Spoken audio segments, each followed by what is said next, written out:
Hello, everyone. Hi, I'm Shamita. Okay. Okay. All right. Can you hear me?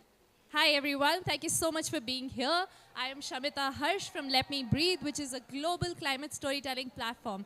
Over the last 1 week, we've been telling stories of everybody here who's been impacted by climate change, and we have an action-packed 1 hour to talk about the power of climate storytelling. But over to Smita Verma, who's going to talk to us more about this, and I hope you have a great time. Thank you so much, the organization, to help us host this amazing, amazing conversation. Thank you so much. Over to you, Smita. Hello, everyone. Thank you for being here. Thanks, Earth Day, for allowing us to host this wonderful event. I'm Smita Verma. I head the editorial at Let Me Breathe. As Shamita mentioned, Let Me Breathe is a climate change storytelling platform. We empower communities to share their stories. We get their voices. This was started by Tamsil Hussain. He's the founder and CEO of Let Me Breathe and Plug TV. Well, Let Me Breathe was started as a movement a couple of years back against air pollution in Delhi. And before we knew it, it had become an organization. So I won't talk much about it. I'll ask Tamsil to join and share more about our work. Over to you, Tamsil.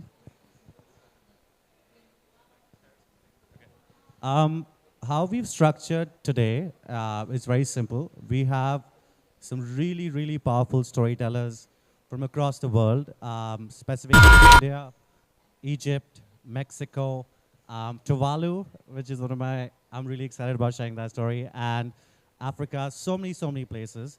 Each and every panelist is just going to share a story, and they're going to come and talk about their work.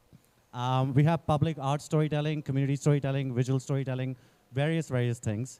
I also want to mention that we're also a part of the Earth Day Network campaign, which Karuna, would you like to share a bit about? Yeah. Thank you so much. I'm Karuna Singh from earthday.org. I'm the regional director for Asia. And it's my pleasure to be here with Tamsil. Come here, Tamsil. They are the youth that we have brought together in a platform called My Future, My Voice. And Tamsil, I'm proud to say, is one of them. We thought that we would provide a platform to youth who are already established as leaders for the environment. And presently we have youth from 192 countries, and we would like to add in your country and many more countries so that we bring the whole world together. And it's such a pleasure to be here with all of you. Climate education, as you will see from our hub, is one of our priority areas. And in India, we have realized that we have to go beyond the written word.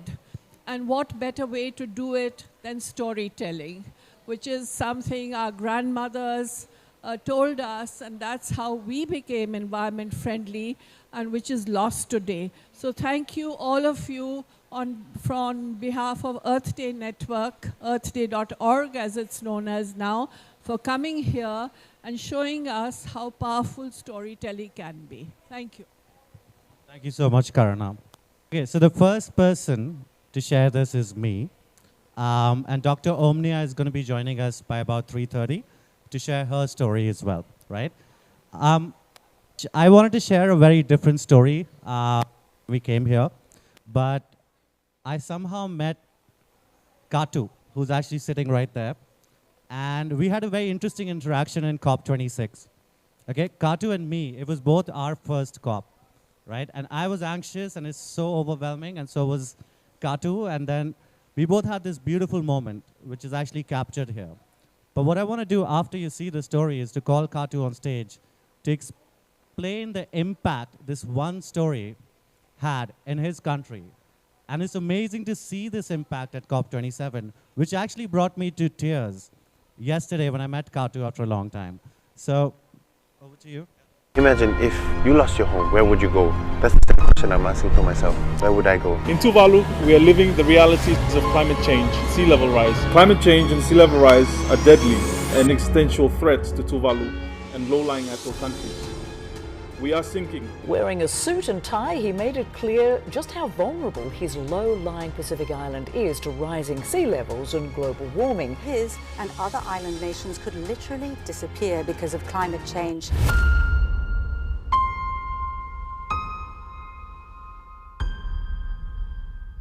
In Tuvalu, we have 11,000 population. We are living in paradise, but also living in climate crisis.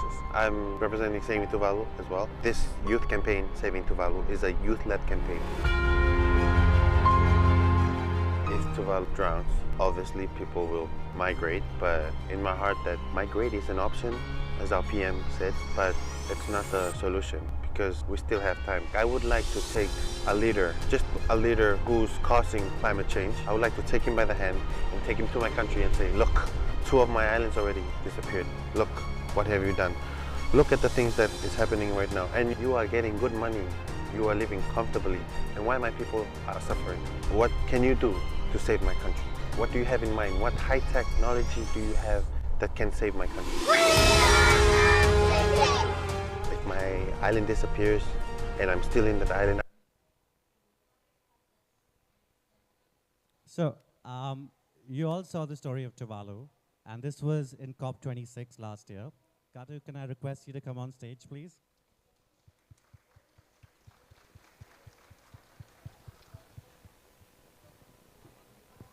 There you go. Katu, so just as a conversation, right?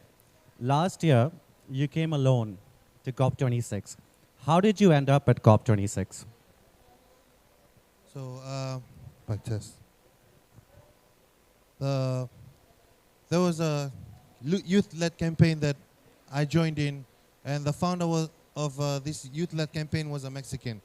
And we did a lot of videos, and then it caught attention to the Fridays for Future, and they invited me to come to COP under their delegation, Fridays for Future. But wasn't easy to get there, was it, to Glasgow? Oh, it was not easy. From Tuvalu, this is the we wear. It's pretty warm, and as you know, in Glasgow, it is really cold. So I came from Tuvalu with these clothes, and no, not this. I came with the sandals, like flip-flop, from the airport on Glasgow to my hotel, and I was overwhelmed with. It was my first time to travel from a really big country. Even the first time for me to talk in a big media like this, and it was my great pleasure. And when you ended up, you were the first ever activist from Tuvalu to end up at a COP. Yes, that is true. I was the first Tuvaluan activist that was able to come to COP last year. And this year, I brought 5 other youths. So, I'm going to ask you this, and this is what broke me down yesterday. You watched the story, and you told me the story had a role to play in your country. Could you share with everyone, how did this story help you? Sorry, can you? Yeah, how did this story help you when you went back home? So, the government of Tuvalu, they saw that a youth out from the government was able to go outside from Tuvalu, and we were on lockdown. We were not allowed to travel because of the pandemic. It was really hard for me, but I tried my best to save my future, to save my people, and to save our future generation. It was hard, but it was worth it. And how did you end up getting so many people at COP27, and how has the Tuvalu representation been this year? So the government, you asked that before.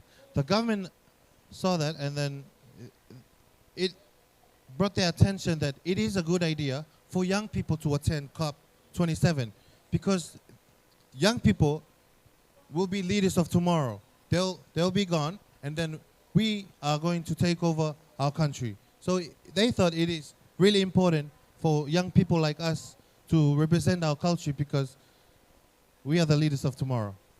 And as you can see in the video, I state a statement that we are known as the sinking island.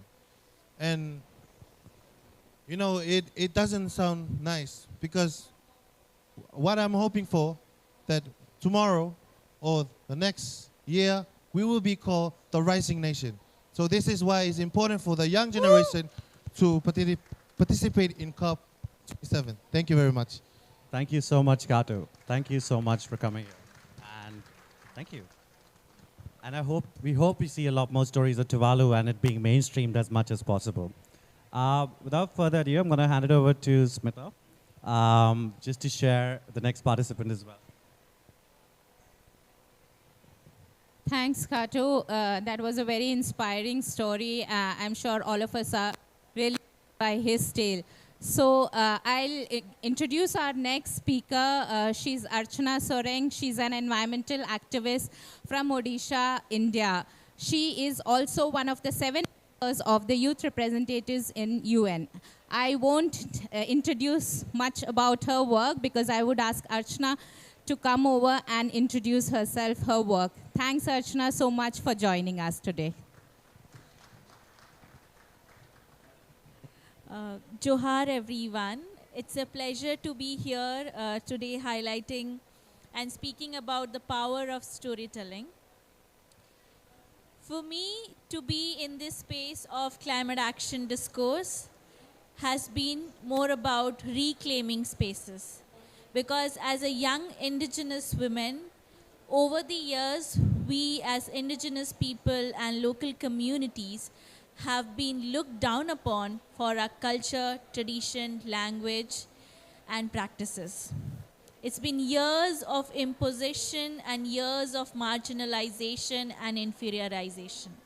It's only now that the world is recognizing the role of indigenous people, the contribution of indigenous people to climate action and biodiversity conservation.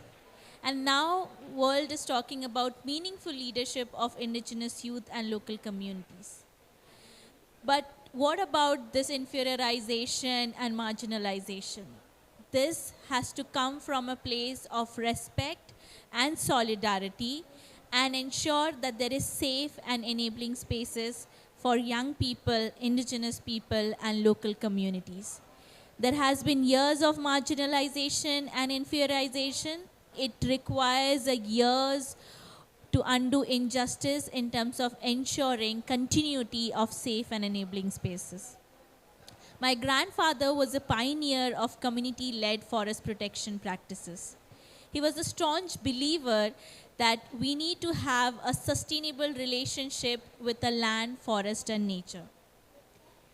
Both of my parents have been active in the tribal movement, and in my childhood, they have been emphasizing that if you really want to contribute back to the society, back to the community, you have to enter into policy-making spaces. It's critical to enter into the policy-making spaces because it is others who are making the policies and are being implemented on us, when barely do they know the realities on ground.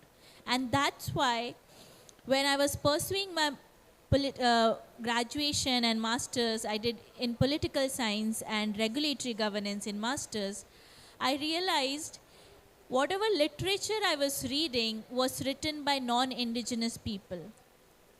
Whatever literatures I was reading about community-led forest protection practices, organic farming, biodiversity conservation, and climate action, it was something which I had always seen and grown up in my communities, but it was again written by other community members. And that's where I felt it's so important for me, being an indigenous youth who has been able to have access to education because of the struggles of my ancestors and my community members. It's very important to rewrite the stories. It's very important to rewrite the narratives of climate action and indigenous people. When barely do we have emphasis on indigenous people and local communities from Asia, we barely do we have recognition towards their contribution in the policy-making discourse. I truly believe that climate justice is about reclaiming spaces for indigenous people and local communities in the climate action discourse. I have been strongly advocating that indigenous people, young people, Afro-descendant communities and local communities should be leaders of climate action and not victims of climate policy. And it's really critical to have rights of indigenous people over the land, forests and territories recognized, to support the traditional knowledge and practices incorporated in the indices. And I think the work which Let Me Breathe does is like giving us opportunities and making our voices heard to different stakeholders, because we need people to believe in our worldview, to understand our worldview, which requires platform, creative storytelling, and because our storytelling of indigenous communities is not in terms of written document, rather it's folklore, songs, dance, and that's why I feel we need creative storytellings. We need to reach out to different people, which I feel that connection, networking, and reaching out to different people and solidarity is so critical, because when we know about other people's struggles, challenges, and narrative, there's also coming together and working together because of the good intentions which we have. So I would like to sum up by saying that we all are important and critical for the climate action discourse. We all are unique. We all come from different diverse backgrounds, and there's space for everyone in this climate action discourse. Unfortunately, the system as such is that it makes us believe, or it makes us feel that there's no space for anyone. And I would also like to acknowledge the work done by Earth Day Network here as part of the My Future, My Voice initiative of theirs, is that we young people need to advocate for our perspective, for our climate solution, because we know where we are coming from. We know our challenges, and that's why I truly believe that it is all about rooted in climate justice, human rights-based approach, and more so embracing ourselves and our identity and advocating for climate action. Thank you. I feel there is an important role of indigenous people in combating climate crisis.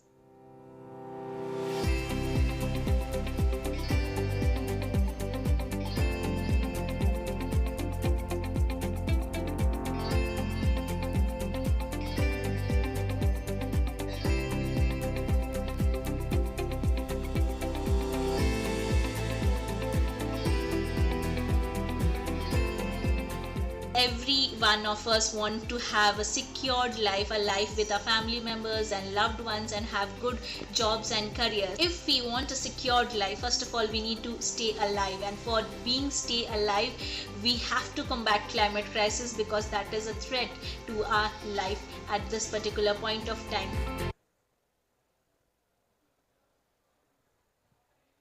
I feel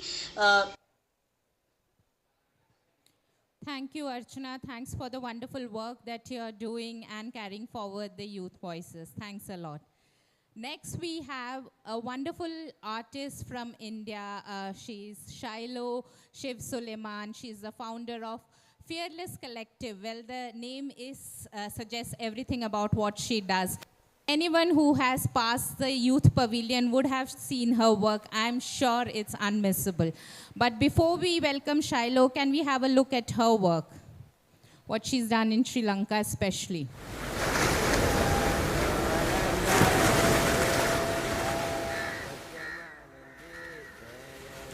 They say that water is older than the sea. Many theories exist about how long water has formed the foundation of life on this planet. That water first came to this earth inside icy comets and meteors. 4 billion years of life has emerged from our ocean, and our stories are ancestrally interwoven with this salt water source.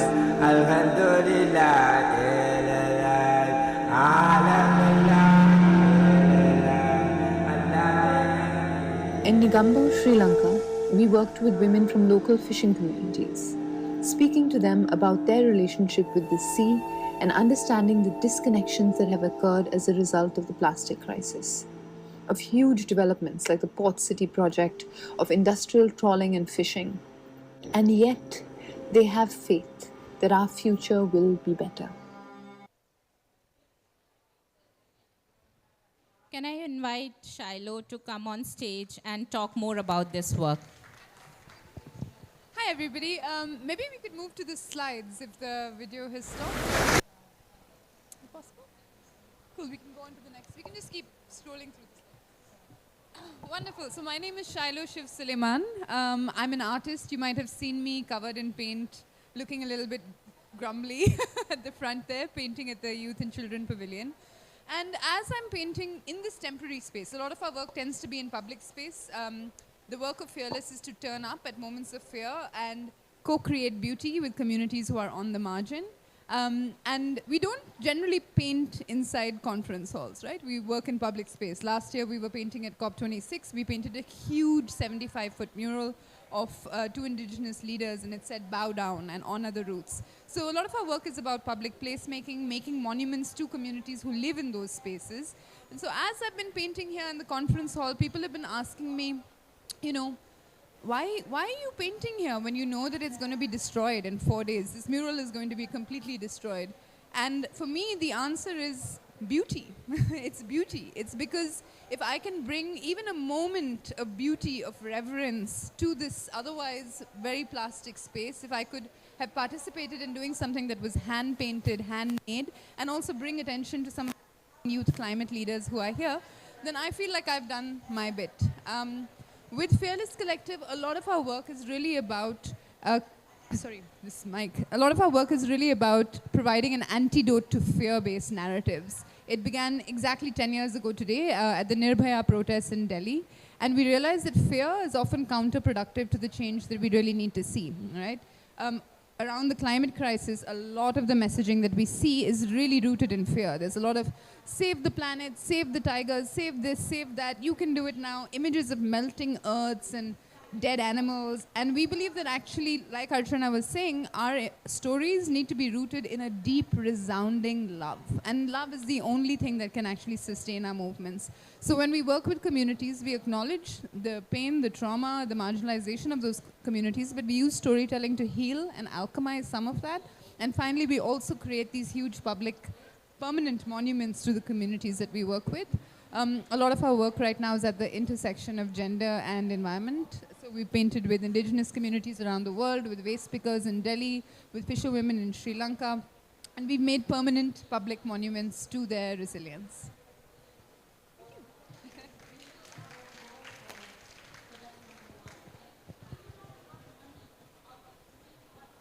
Thanks, Shiloh. Keep inspiring us with your wonderful art. The next speaker we have, am I audible? Yes. The next speaker we have is Evan Stulberg. He is the video content manager with Rockefeller Foundation. He uses his craft, his medium to present visual stories that resonate with his audience, that has an impact on his work. Can we have a look at his work?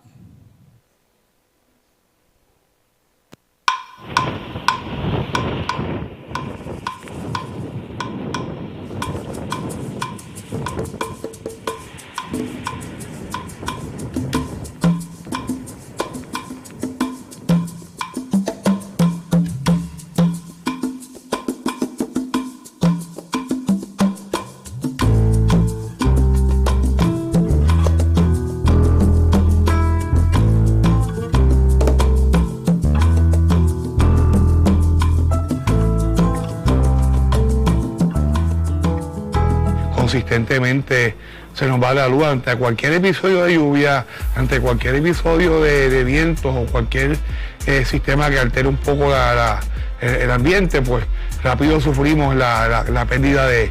Diariamente aquí se va la luz.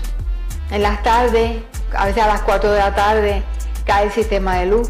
Antes no era tan frecuente, ahora es más frecuente. Tener un servicio de energía eléctrica en la farmacia todo el tiempo es de suma importancia. Desde que la privatizaron es un poco más frecuente porque buscaron personas que no sabían mucho, ¿verdad?, del sistema, personas externas, y no es una problemática. Cada vez que se va algo, o sea, en una nevera, o se los aire, y entonces esto es más complejo, que no es irse a la luz, es que me daña los equipos. La energía está sumamente cara, limita, vuelvo y te digo, limita tu crecimiento de tu negocio y es necesario buscar alternativas para este problema para mantenernos funcionales, para mantenernos dando nuestros servicios.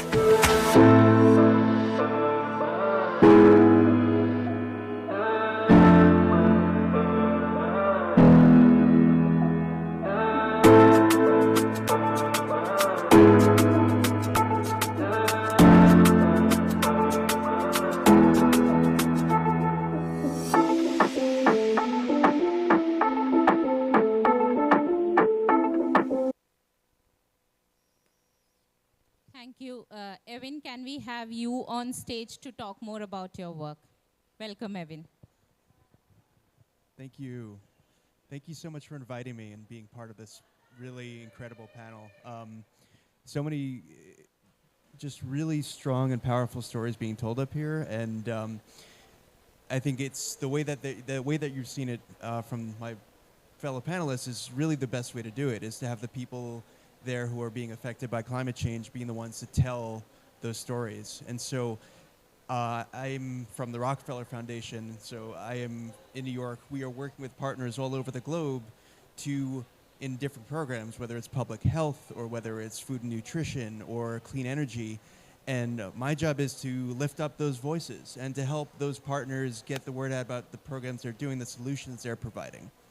And the clip you just saw was one of the programs that we were working with in Puerto Rico, where they're helping build their energy resilience. And what I'd love to tell you about is some of how we use storytelling to help explain those solutions to people who don't understand them, and to show that climate change is presenting many, many problems, but it's not a problem that doesn't have a solution. There are ways to fix it. There are ways that people are coming up with things to help their communities.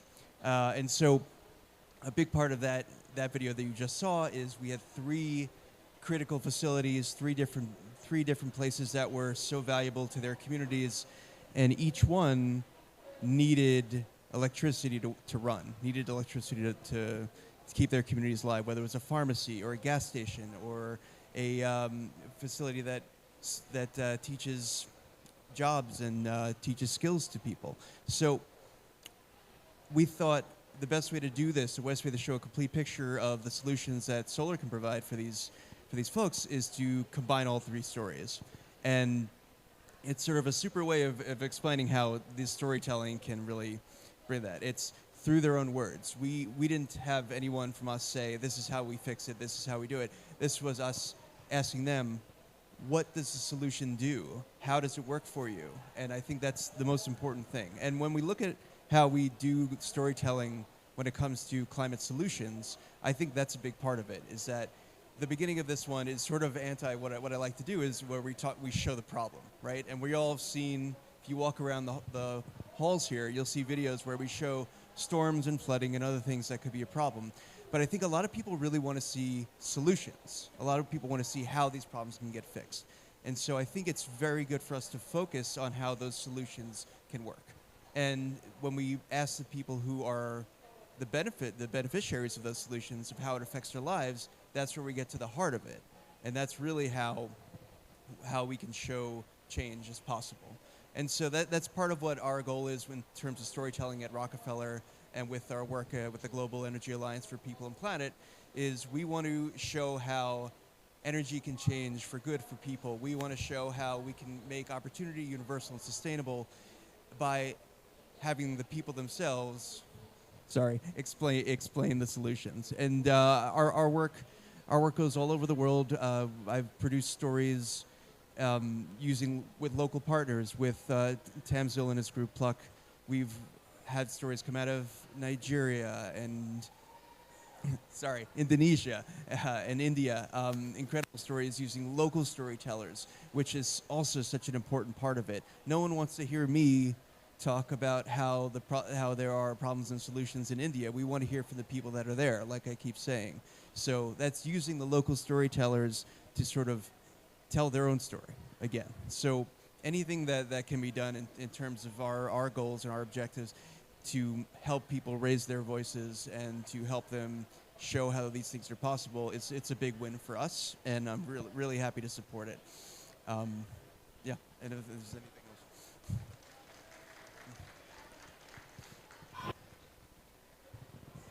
Thanks, Evan. In fact, we are going to talk about the power of storytelling and how visual medium, what importance they play. So next, we have the wonderful speaker, Rosa Marina Flores Crush. She's a member of Indigenous Futures Network, Mexico. Her film will be played right now. This is the first film to be played at COP. Before we invite her on stage, I would like to have a look at her film. Let's enjoy that. On the front of the defense.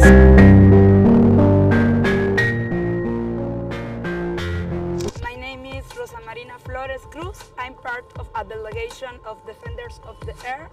We are women and men from Mexico and Guatemala, from indigenous communities who are in the front line of the defense of our lands and our territories. We are here to talk about what we are living in our territories.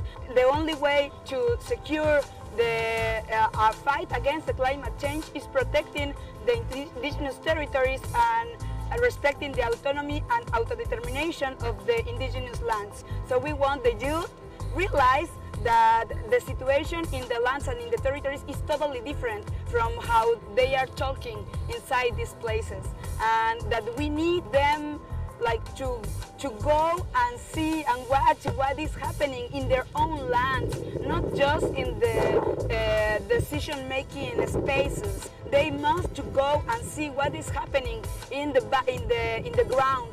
We've been for 27 COPs talking about these things, and there is not any real solution or any real action against the situation. Our communities are living the day by day, the climate in the change, the loss of the rain, the dryer in the earth. So it's the time just now to take action, real actions against this situation. We really need to act now against the climate change, not tomorrow, not the day after tomorrow, not in 10 years.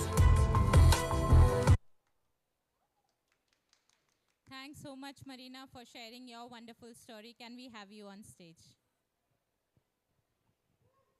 Woo. Well, thank you, all of you. Thank you for this amazing place and an amazing moment. We are part of a narrative organization. We call us Indigenous Futures Network.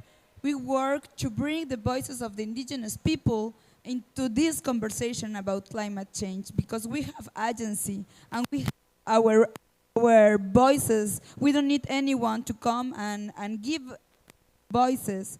So we use the storytelling as a tool for the defense of the land and for the defense of the territory. And we really believe that the people in the ground, the people who is living the territories and who is fighting against the consequences of climate change, but also we are facing the consequences of the fake solutions for the climate change. In my own territory, we have 21 windmill projects around our territory. They are grabbing the lands and they are making energy just for the same corporations that begin the climate change. That's why we are together as indigenous people around Mexico and Central America to talk about this and to say we are the solutions. Our lives are part of the solutions about the climate change, and what the decision makers have to do is to respect that and to give us and to rely. We have that agency, and we are the owners and the protectors of the territories and of the 80% of the biodiversity in the world. We already listen the experiences of other people in indigenous territories in other parts of the world. This is a situation that we share around the globe. So it's time to change the narratives about how we talk about climate change and to put in the center of this conversation the lives of the indigenous people and the lives of the people who is organized and who is mobilizing themselves to protect the lands and the territories. We are always trying to talk also about the greenwashing that we are seeing directly here in this space, where in the pavilion, the indigenous pavilion is in front of the renewable energies pavilions. Like, they are telling us that the solution is just that one. And that's why we are saying here that those are not solutions. The solutions and the hope for to save the planet is in ourselves. And that's why we need to be the first ones in tell our own stories. And that's why we are here to tell this to everyone who wants to listen. Thank you so much. Thank you so much. Thanks, Marina, for getting the stories from Mexico. So next we have with us Dr. Omnia. She's on her way. She's just, she'll take 2 minutes, but we'll play her video. I cannot promote the health of my community without thinking about the environment which sustains us. As young people, we are disproportionately affected, and we see and feel such detrimental impacts on our health and our future. For the first time ever, children and youth who've been disproportionately impacted by the effects of climate change have an official space at a UN climate change conference. Let Me Breathe met with Dr. Omnia El Imrani, who's the COP27 youth envoy in Egypt, to talk about how she's creating a meaningful engagement with these young people on sustainable lifestyles and climate solutions. Let's take a look. I started working on climate change when I was a second-year medical student. That was in 2016. I went to my first COP, which was COP24, and I was so inspired by how passionate, especially the health community, was around climate change, how it affects both the physical and the mental health of our people and our communities, especially the most vulnerable. But I had the opportunity to work with different youth-led groups and understand their challenges, the barriers that we face as young people here at COP. Then when COP happened in Egypt, I was very lucky and honored to get the opportunity to really represent youth in Egypt, but also youth globally, and be their voice when it comes to linking directly their needs and challenges. First time we have our own youth-led independent space. It's important to emphasize it's also for children, for them to voice their opinions, to do their own work. This is also the first COP that we have the Youth and Future Generations Day, and on that day we had the Youth-led Climate Forum, which was mandated in the Glasgow Climate Pact in Article 64, and we implemented that in Egypt, where we had 2 roundtable discussions. We invited negotiators, chairs of country groups, ministers, come to the same roundtable with youth representatives, one on adaptation, loss and damage, one on mitigation. And in each roundtable, we invited the young representatives to ask to speak first, and then we had ministers of UAE, Egypt, Colombia, as well as the chair of the G77 in China, and different negotiators from the EU, from the US, as well as from Saudi Arabia, speaking with the young people and co-creating policy asks for them to take in the negotiation room for us to use for the covering decision at COP. Why is it important to have COP in Egypt? And Dr. Omnia has joined us. I would just invite Dr. Omnia to come on the stage and talk a bit.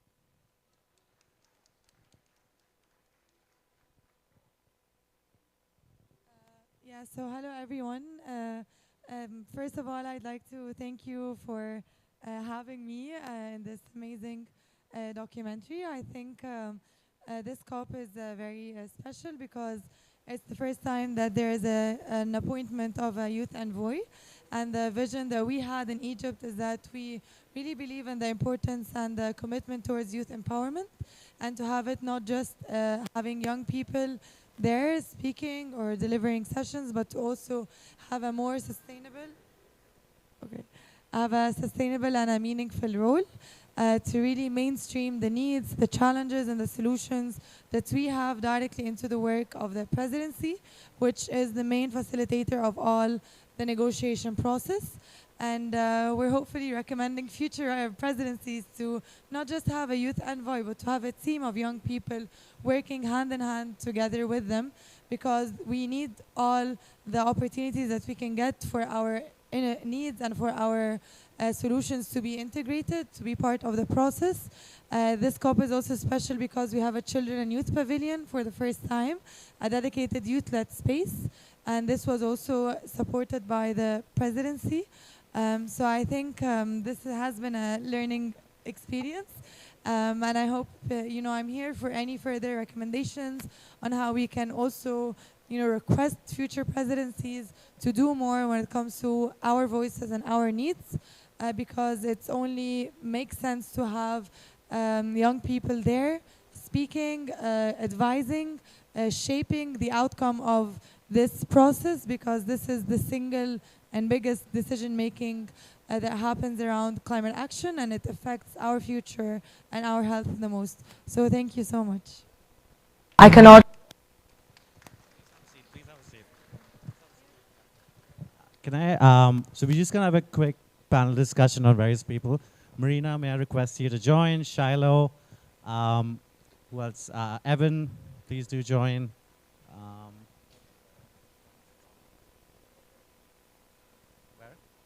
Archana. Yes, Archana, sorry. Please join. Please have a seat here. Please. So, I know we have two mics. We have a mic in the middle and we have a mic here. This session is really about storytelling. And when we talk about storytelling, there are two things involved in it. The first being enabling a community to tell stories. Second, if you notice the diversity of storytelling forms here, it creates impact in two ways, right? It creates behavior change, which means it changes, in Shiloh's case, it changes the space forever. In Dr. Omnia's case, it changes the way young people get inspired and you have future leaders building up. In Archana's case, it's indigenous groups like really sharing literature. And in Marina's case, how campaigning can happen. And in Evan's case, it's really enabling partners to be able to tell those stories, right? So the first question, which I think will follow that route, is what impact has your story actually created? So Dr. Omnia, would you like to go first? We just have to pass the mic, I think, yeah. Okay. Like at COP27, what is that one impact of the way you influence, the way you talk to people? What is that created? What is that impact? Is it working? It's not working. Okay. I think look, this is my fourth COP, and I think each COP it's very inspiring because you get to see so many different, especially children, adolescents, and youth coming from all around the world with different experiences, backgrounds, but we all have the same goal and the same message, is that we want to see urgency and seriousness for climate action. And this is what I learn every COP I come and I see and I hear the stories, and not just the stories, but the actions that youth are doing and leading, whether they are young entrepreneurs, young farmers, innovators, solution makers, activists, advocates, and each one of them has an amazing passion for climate justice and intergenerational equity, and we get to do that in our own experiences. Thank you so much, Dr. Omnia. Shiloh, if I have to ask specifically, right? Yeah. You create monuments in public spaces where there's fear. And it changes the space forever and people forever, right? For a lot of people, it's very difficult to imagine that impact. Would love to hear a bit more about that. Absolutely. I really enjoy being the only artist sometimes in development spaces, because everybody kind of comes to you and they're like, does art and storytelling really impact climate justice or conflict mitigation? And it's like, yeah, dude, it does, actually. It absolutely does. The stories that we tell ourselves, the spaces that we create as a result of those stories, the cultures that we create, absolutely impact the way that we move and inhabit the world. I mean, let's just take the example of this space over here. How many people have eaten a beef burger or have drank a bottle of Coca-Cola everybody has probably at some point, because that's the only thing that's available here to eat and drink, right? And so literally the way that we're behaving is based on what's visible in those spaces. Very often when we talk about power, we talk about caste, class, gender, global north, global south, but visibility is also a big aspect of power. Those who are made most visible are often the ones who are most powerful. And just speak to my own government. You can add your own prefix before that. But with my own government, the first thing that they did when the pandemic struck and we went into lockdown was that they cleared out all of the anti-national, anti-government graffiti that was all across Delhi at that moment.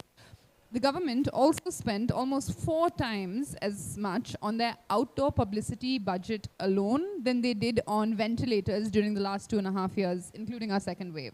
So it's interesting that the same people who actually inhabit and hold the power make us feel as if visibility, art, culture are soft, unimportant things.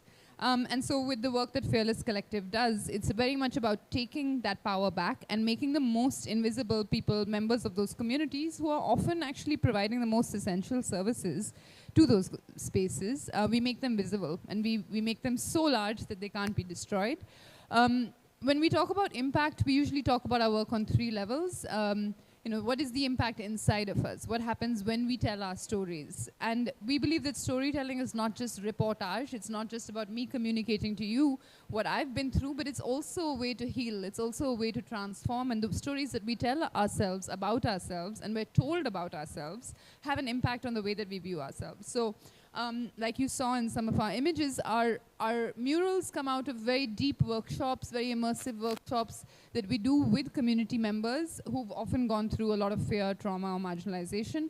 And we enable them to be able to look at themselves differently, to tell different stories about themselves. So there is also an aspect of it that is, the impact of it, I would say, is there's healing that happens when a Dalit waste picker, for example, in Delhi sees herself as, you know, a 60-foot monument, and she says, now I have a bodyguard in this city. So there's that personal healing that happens. The second level of impact for us is also then how societies and spaces change, the placemaking that we do in public space as we're making a mural. And we've seen a variety of things happen. Once we've painted a mural in a space, like even over here in this conference hall, you know, suddenly now it's become into a site where a lot of the indigenous members who are here are gathering, are doing ritual performances there. We saw women braiding each other's hair there. We've seen multiple interviews happening there. So we're seeing how just by creating something that is a little bit different from what you're seeing, it's become into a site of resistance for a lot of the people who are here. And finally, the images that we create, we believe has a universal impact as well, because they speak to all of our stories, regardless of whether you're a fisherwoman in Sri Lanka or you're someone living in an urban city in India. We are all impacted by the climate issue. And so how can we tell stories that also bring us together, that reunite us? Very specifically, I would say, one of the, I think there's been a lot of smaller impact pieces around our work, but I do believe that beauty has the capacity to even build a bridge across sometimes binaries, and we've had many moments at our murals where, you know, a gunshot and a death threat turns into a dance party because of the work that we do.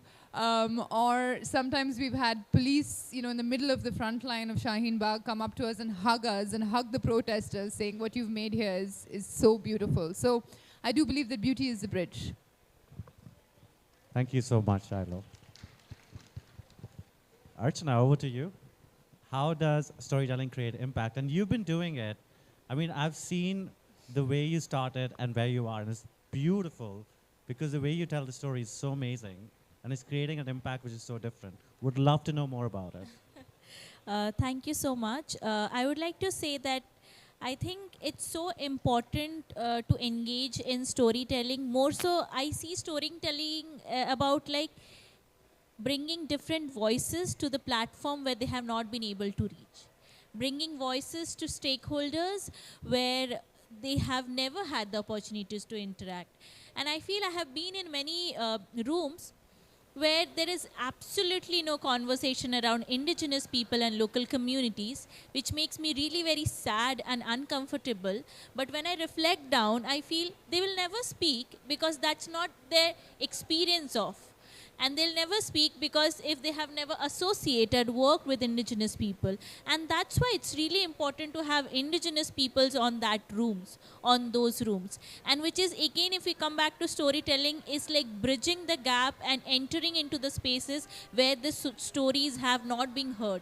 Like, I have been into spaces where I have shared that how policies are marginalizing communities on ground when the intent was to make difference and, enable communities. When their intent failed on ground, they need to understand there is some nuances on ground because of which it is failing. So it is also giving us an opportunity to get into this different stakeholders, get into this different spaces, advocating for indigenous people. So for me, storytelling has a really important power because it moves people, it makes differences. I have been advocating for fund allocation for young people, indigenous people and local communities. I have been advocating for rights recognition of indigenous people and local communities, supporting the traditional knowledge. Like weaving a narrative which is the realities of the community. Like for example, if I say, if the rights of indigenous people is recognized over the land and forest, then they will be safe. They'll have a sustained livelihood. The transition of the traditional knowledge and practices will happen from the elders to the upcoming generation. The language will be protected, and hence it will lead to climate action. This is a vicious circle. And on contrary, if there is non-recognition of rights of indigenous people, they are evicted, land grabbing, displacement, migration, loss of traditional knowledge, loss of language, and they will not be able to contribute towards climate action how they were doing it. So these narratives need to be emphasized in an articulative way, in a perspective of indigenous people, more so with different tools like, storytelling in terms of videos, paintings, graphics, and amazing work by Shiloh. I think one of the very important thing is also like everyone has not been able to access education. How do we ensure that communities, those who have not been able to access education, are also part of this process? And that's where we need different forms of narratives, different forms of articulation and demonstration. So I'd end it here by saying that people are willing to share the story. Are you willing to listen to their stories? Yes. And thank you so much for this platform. I would like to take a leave as I'll have to jump on to another meeting. So thank you so much, Let Me Breathe and Earth India. Thank you so much. Thank you so much, Archana. I know you requested it. Yeah. So, Marina, I would love to know a bit more about your work, right? And how you use storytelling and campaigning in Mexico. Because I think for a lot of audiences, very few people understand the issues that are there. Like, the same way in India, right? The same way in different places. How does it work for you there? And tell us a bit about, like Archana did, like tell us a bit about it and how does it create impact? Well, we really believe in the collective work. That's why we are a network. We try to put an emphasis about the importance of our knowledge, as the sister was saying. And not just the knowledge and the way of living, the livelihood of our communities, to put those in the center of the discussion and the stories that we are trying to share. In Mexico, in Central America, and I think in the rest of Latin America, there is this colonialist narrative about indigenous peoples that make believe the rest of the people that they even believe that indigenous people doesn't exist even more, and that we are like ancient and we don't that we need to be in just one way, and that is just racism. Sorry, I can't say that word. It's really difficult, and that's why for us, as collective, as the collective work that we are doing, we try to to put an emphasis about that the way as we live is really important for sustain the like the actual living that is in the world. The food that we eat, almost all of the kind of food that we eat, it was domestic by for a really long process guided for indigenous people. If you eat a tomato, you are eating history from Mexico and from all the indigenous people in Mexico who has been for several years working and growing and selecting seeds to make that tomato. So that's why for us it's really important what the people in the ground is saying, and not just what the hegemonic narratives are trying to sell about how we are. We are the ones who have to say who we are, and we are diversity. We are.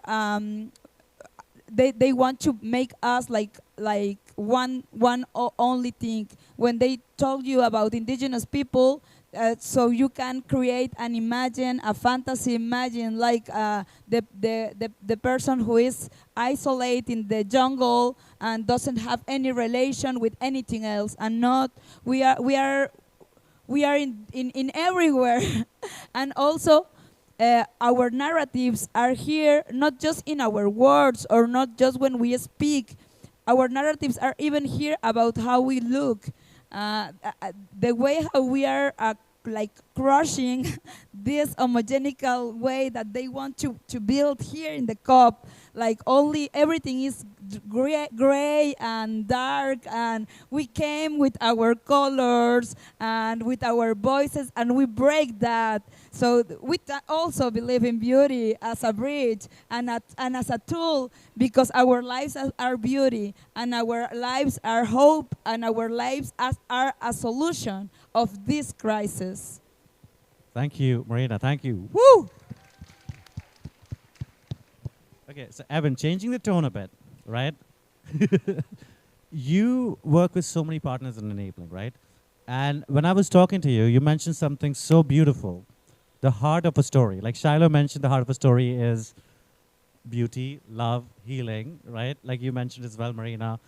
What is the heart of a visual story? The heart of a what story? Visual story. A visual story. Well, I mean, you gotta think about who the story's about and what you're trying to accomplish with it. Whenever we look to produce a video, this is very practical, I'm sorry, but whenever we look to produce a video, I ask two questions. I ask, who is this for, and what are we trying to accomplish?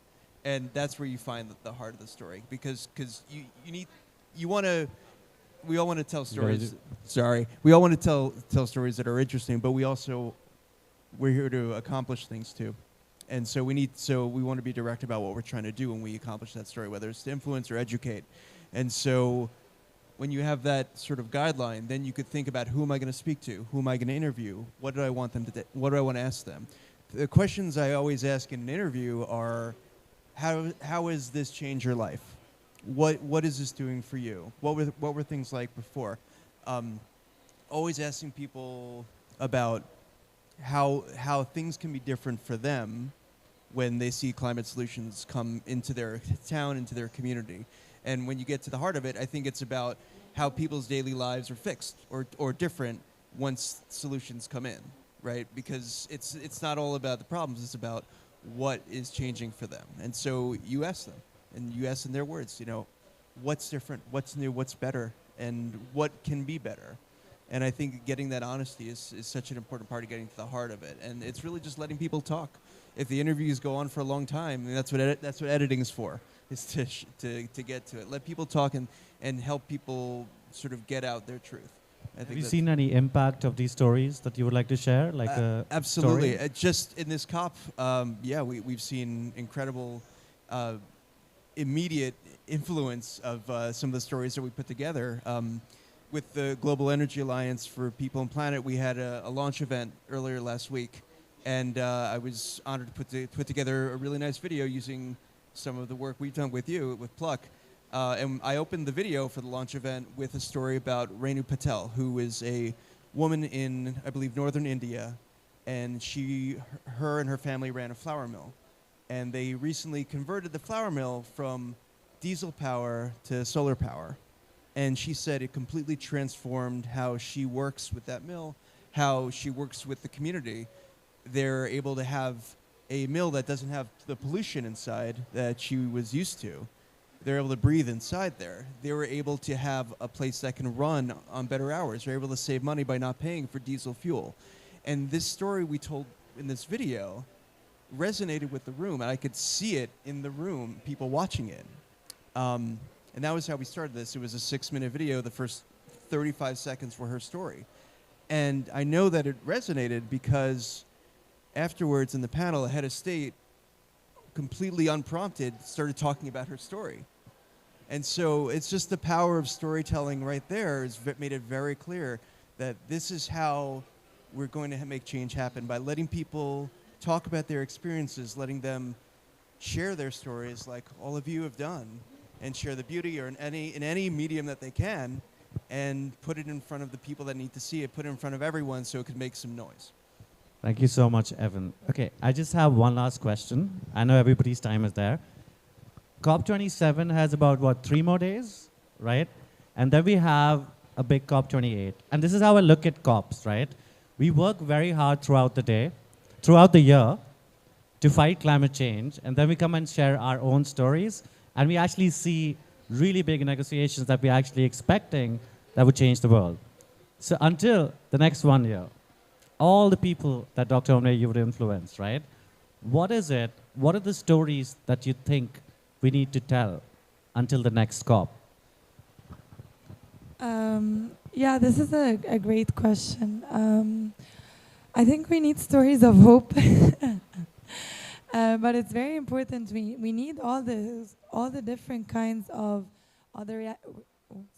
we need the realities of how the effects of climate change are getting more urgent, more serious. People are losing their lives, their livelihoods, their friends, their families, their schools, their hospitals, and we need to show that. We need that urgency. We say that this COP is the implementation COP, and it's not just about seeing the actions being done on the ground here or having a good outcome. It's also about reflecting that in our own countries and our own people. I think we need to also share the stories of our grassroots actions, our innovative expression of how we feel about the climate crisis and what we're doing to address that, but also the realities of our own communities, our people who are not here. We need to be the ones, and it is our responsibility to share their stories, to share the challenges that they face, to also share how they overcome these challenges and what they're doing, because we have such inspiring and instrumental solutions that we still are trying to work on how we can scale that, elevate that, empower one another, and this is very important. We want to come to the next COP with an even bigger pavilion, but also to have a bigger space for us on the sideline when we have our own spaces like now, but also in the negotiation rooms where actions are taking place. Our voices and demonstrations are so important because it puts the right pressure and the necessary pressure for our political leaders who come here to act, but also reflect that when you go back and bring in these solutions and these stories into the actions of our leaders in our own countries. So I hope that moving on from this COP is always more and bigger milestones for youth, and this is what we're calling on for, and we can only do that together, and I see that now here, but I am also hopeful that it's always going to get stronger and bigger. So, yeah. Thank you so much. I think this year has been the Global South Youth COP, for sure, right? So many young voices. Shiloh. Completely. I think, can you hear me? Yeah? Yeah.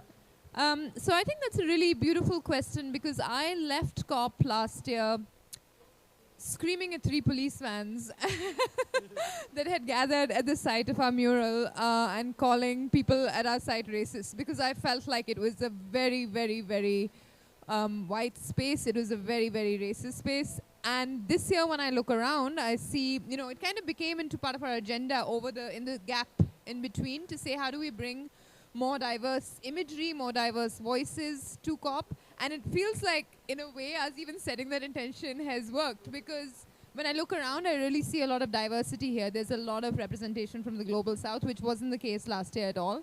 And so what we do in between, where do we take this from now? Like, where do we go from here? I think that's a very important question to ask. For us at Fearless, a lot of our work right now is, like we said, we turn up at moments of fear. We turn up at the front line, and we create spaces for collective imagination and beauty and co-creation. And for us, I think we're going to be really focusing our attention on a campaign that we run called At the Root, which is working with communities at the front lines of the climate disaster, at the intersection of gender, labor, and the environment. So that's where we'll be focusing a lot of our work, and we hope to be able to bring some of those stories to COP next year. But also something that's becoming more and more interesting for us is how do we decolonize the way that we look at art and storytelling in general. Like, why I love being seated next to some of these beautiful women is that stories are not something that are separate from us. They're actually very deeply embodied in us. Stories and art are embodied in the clothes that we wear, the languages that we speak, the folklore that we own from the past, but also the folklore that we create in the future. And so how do we continue with a sense of cultural perpetuity to have those stories speak to the plants, to the animals, to the wind, to the earth, so that we can all reclaim perhaps what existed and remember ourselves? Thank you. Well, I will just say that I think that something really important also is to talk about how the different experience of the people gathering here, not the people who is taking those decisions, the people who had so much trouble to come here and always is fighting to go to the COPs every year and having to face a lot of racism and a lot of difficulties to go there. And probably they are having in their own lands, in their own territories, different fights that maybe we don't see the connections between them, but all them are connected. And it's important to understand how even the small thing that we are doing is really connected to what is happening to other people. For us here, it's been really interesting to connect with people from different parts. For example, now we have this linked with the some youth from the West Sahara, that they are fighting also against these big corporations that are also affecting our lands. And we didn't know this before we came here. So, and all this is connected also with the climate change. So the COPs are a really funny place because it seems that there is not any solution inside there, but also inside there we can connect and we can create different things and to build these bridges and to build this bigger movement to say what the major reason that why we are living these consequences of climate crisis are connected to the capitalism and to the colonialism, and that are affecting every part of the world. And I think we need to put attention on that and to bring those stories, the stories of even the more smaller, are the one that we think that is not even related with the conversation about climate crisis. They are, and that in that way we can make a network, how is for the spiders, the spider web, the web. And this will be a really beautiful network. With a lot of colors and a lot of flavors, and also a lot of struggles, and that I think is so important. And maybe that is why we keep trying to come here, even though the difficulties that we have to live to go in here. So yes, I don't know, for us, for example, if we are going to be able to go to a place as Dubai that is really aggressive for us. But still, we are going to keep talking about this. And we are still doing our work in the ground. And we are still talking with the people how we already connect in this COP and to bring our stories amplifier. Thank you so much. Evan, I know that I'm being told by Jess that we're really out of time. So, yeah. I'll keep it quick. Thanks. I guess very quickly, I think one thing that I do love seeing at this COP, and I hope that we continue to see more of, is a diversity of ideas of different things that are connected to climate change.